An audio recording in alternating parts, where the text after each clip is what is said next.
हमारे घर के पीछे एक आम का पेड़ था जिसके पास दादी की कुर्सी लगी रहती थी। यहाँ दादी मुझे कहानियां सुनाती थी।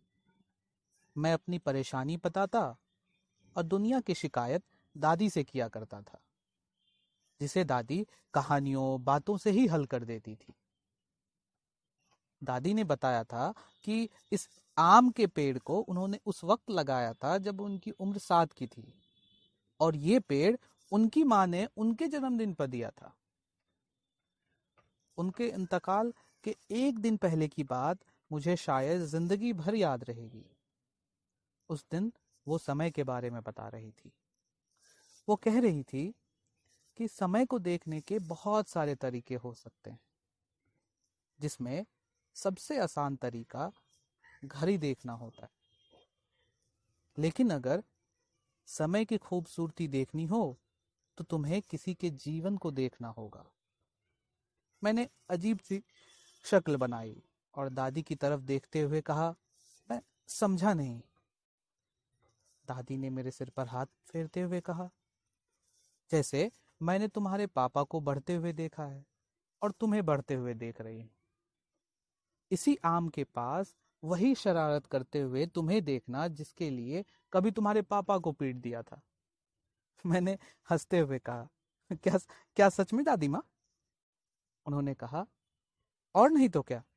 अभी कुछ दिन पहले मेरी कुर्सी के चारों तरफ घूमती गिलहरी को पकड़ते हुए जैसे तुम्हारे पैर में कांटा चुभ गया था, ठीक इसी तरह तुम्हारे पापा के पैरों में भी इसी पेड़ के नीचे तितलियों को पकड़ते वक्त कांटा चुभा था।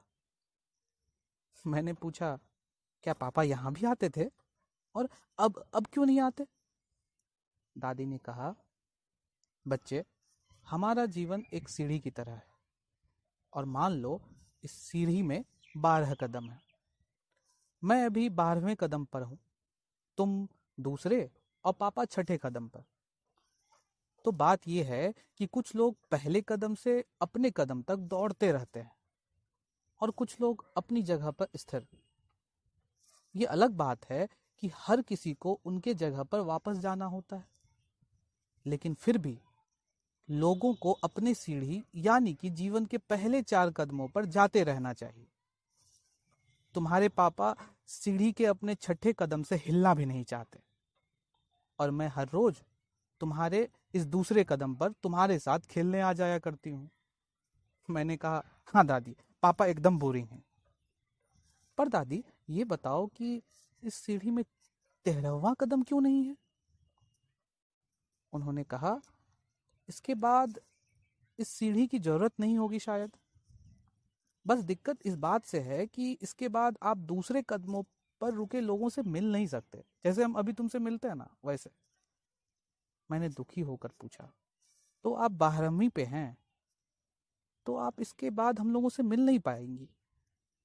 दादी ने कहा, अगर ऐसा हुआ तो उस वक्त जब तुम्हें मुझसे मिलना होगा तो इसी पेड़ के नीचे आ जाना। मैं तो शायद नहीं मिलूं, पर मेरे होने का एहसास तुम्हें जरूर होगा। अगले दिन जब मैं उठा तो दादी आंगन में लेटी थी। उनके चेहरे पर गिलहरी को देखने के बाद वाली मुस्कुराहट थी। चेहरे पर अजीब सा सुकून था। पापा से पूछने पर पता चला कि दादी हमें छोड़ के जा चुकी। मुझे सीढ़ी का 13वां कदम याद आ गया।